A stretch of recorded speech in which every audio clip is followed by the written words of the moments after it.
Hello friends, my name's Emile and welcome back to some more Forza Motorsport 6. Today we are taking a look at the Pontiac Aztek, or more specifically, we're going to make this thing into a race car. Even though it is the least likely race car in the entire world. Interesting is the best way to describe the way the Aztek looks because, well, it's a very, very, very interesting looking machine. A car that basically promised to do everything but only really gets remembered as a laughingstock, and if it wasn't for Breaking Bad, it would have probably been forgotten by now. But anyways, I'm glad that it isn't forgotten because it is a fantastically awful car. Anyways, we are going to go and make a race build, and obviously we need to swap the engine out because 185 horsepower and a 0 to 60 time of 10.8 seconds isn't the best. So what options have we got? We've got a turbo rally, a 5.7 litre V8, and the 3.7 litre V6 with the variable valve timing. Okay, I really want to go with the turbo rally on this vehicle, just because I think it would be a little bit mental. I'm actually kind of surprised that it weighs, or makes the Aztek weigh more. The Turbo Rally is usually quite a sort of light engine. There we go. But yeah, I'm going to go with the Turbo Rally, just to be a bit silly. Ooh. Wait, the Aztek's front-wheel drive. Huh. Now, I drove this car stock for something that you'll see on Tuesday, I believe. And I didn't actually realise this car was front-wheel drive. I thought it was four-wheel drive. Either way, it's staying front-wheel drive just for the purposes of this video because of silliness. Yes, we are going to want the aero bits. It looks very silly. And how can you make the Aztek look worse? Easy, you put a wing on it. There we go, fantastic. Right, on to tyres. Now, there are two main issues I found with the Aztek when I drove it.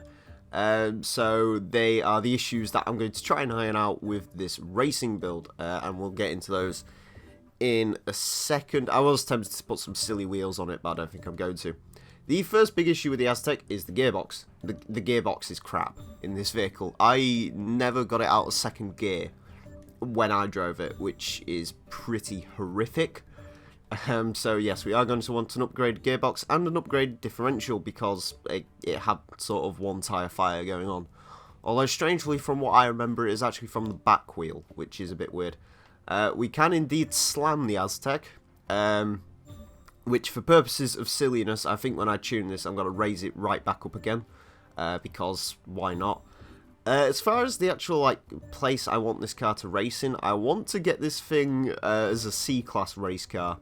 Although by the looks of it, C-Class is going to be very, very, what's the word? Well, I don't know. Oh, wait, we are going to reach C-Class. Excellent.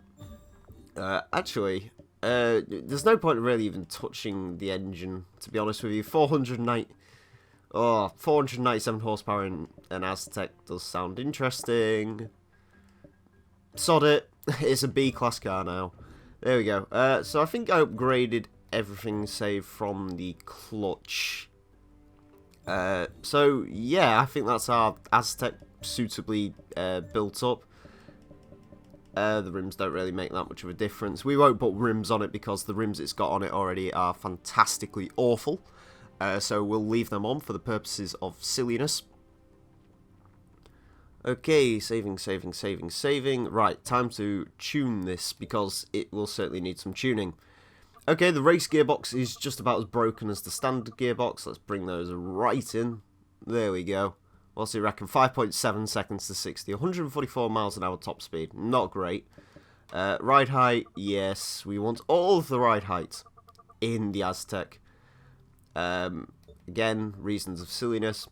I'm going to want downforce, a lot of it on the front. I think we could get rid of some on the back. This won't have any issues with rear downforce.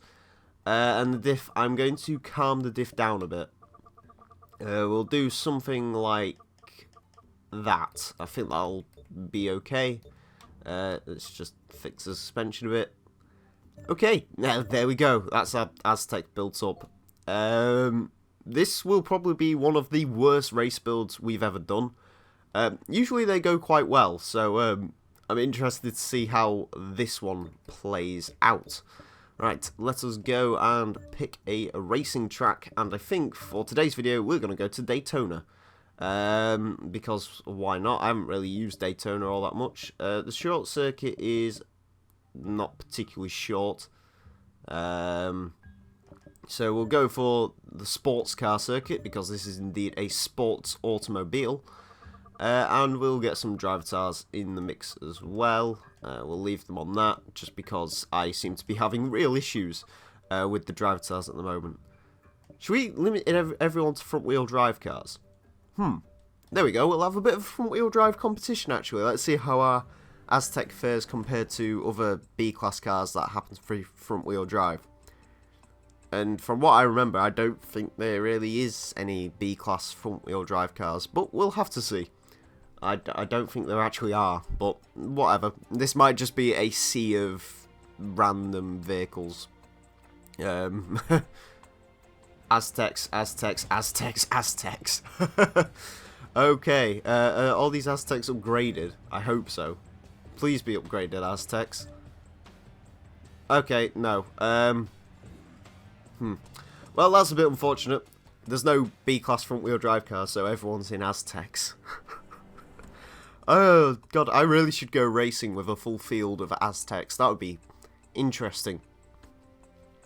Interesting is the correct word there. Okay, so let's not go with front-wheel drive. Let's just say any, and let's go. Now, as far as this DLC goes, I did make a video on it.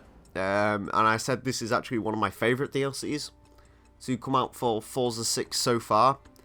This is probably the most interesting vehicle from it, but saying that, I mean, there's a couple of other cars I'd like to race build. I'd like to give the Subaru SVX a go, the Sunbeam Tiger maybe as well.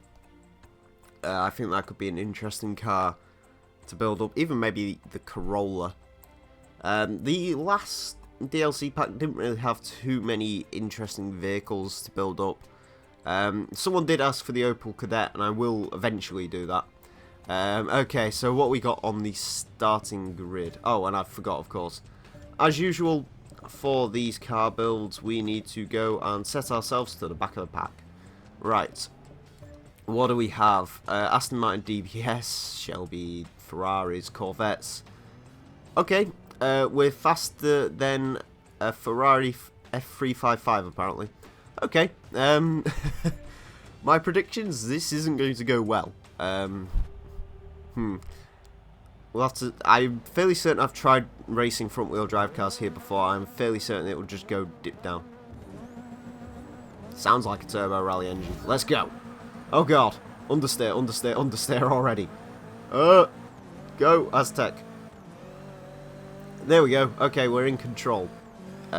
Sort of. Right. I just remembered the short gear ratios might play havoc on a track like this, but there we go, that's the risk we take with the Pontiac Aztek. One tyre fire. Front wheel drive was not a good idea. But it's more interesting than four wheel drive, because that's usually what I swap the cars to. And basically any vehicle with a reasonable amount of power that's four wheel drive is usually a fairly decent vehicle to go racing with. So we did things a bit differently. We went front wheel drive. It's not that much quicker than a stock Aztek, I do have to say. It's got 493 brake horsepower, which it really could do with a couple more horsepowers, to be honest with you. Right. Dive up the inside, kind of ish. Right, there we go. So we're apparently, I believe we're faster than the Maserati Tipo PI wise. So that's one of the cars I aim to beat. All I can hear, or you might be able to hear as well, is my controller. It sounds like Operation when you touch the sides of the guy's body, you know. Anyways, does the Aztek have a tape player? Is that a tape player I see? I'm not too sure. Okay, straight line speed. We haven't got any straight line speed. 138 is all the Aztek has to give.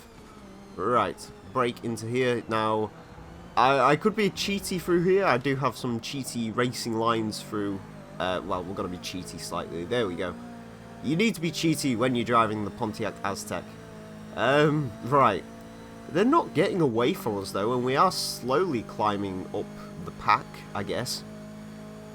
So the Pontiac Aztek was probably one of the cars I was most excited about seeing in this game, just because it's such a terrible car, and that's what I really like about it. I mean, I didn't know it was front-wheel drive, so it's essentially got four-wheel drive, or like off-road car ride height, mixed with front-wheel drive, mixed with a incredibly terrible engine, with the world's worst auto gearbox, and the world's, well, I don't know who styled this vehicle, but it was clearly someone who's blind. We've just smashed a Rolex sign, which is probably worth more than the car is. Yeah, the Aztek, it was a truly useless vehicle. And as we're proving in this race build, it is indeed useless, even when it is race built. It's still relatively intact, though, which is quite nice. I almost rolled it off that curb. We did get some two wheels action going on there. That's one of the things I was slightly concerned about. I was tempted to make this car like super soft as well in the suspension, but I've decided not to. The gear ratios, I think I've made them a little bit too short, to be honest with you. We're just gonna rebound off an Audi, that's no problem. Audis aren't worth too much, I guess. Not as much as some of the other racing automobiles in this particular race. That 722 Mercedes, for example, I imagine is worth an awful lot of money. Anyways, yeah, the Aztek's a very silly car, and I'm very thankful this is now in Forza. I am thankful that we've got some other strange, weird and wonderful vehicles here in Forza 6. Usually I don't like the weird and wonderful cars because I've never heard of them. I've heard of most of the vehicles in this pack, and I guess that's what makes it a bit more enduring to me. So I do like it. We are all up in the grill of a Mercedes 722. That's a Le Mans winning car, and it's about to be overtaken by the Pontiac Aztek. Or maybe it's not. Okay, slipstream it is. Come on. You're supposed to be good at Daytona. You're an American car. You know, it's not exactly an American muscle car, but still. You know, you're supposed to be good here. This is probably the worst race build we've ever done, but one of the more fun ones to drive. Oh, God. Alright, let's go. I don't think I've rewinded. Sure, that's a word. During this entire race, which is quite interesting.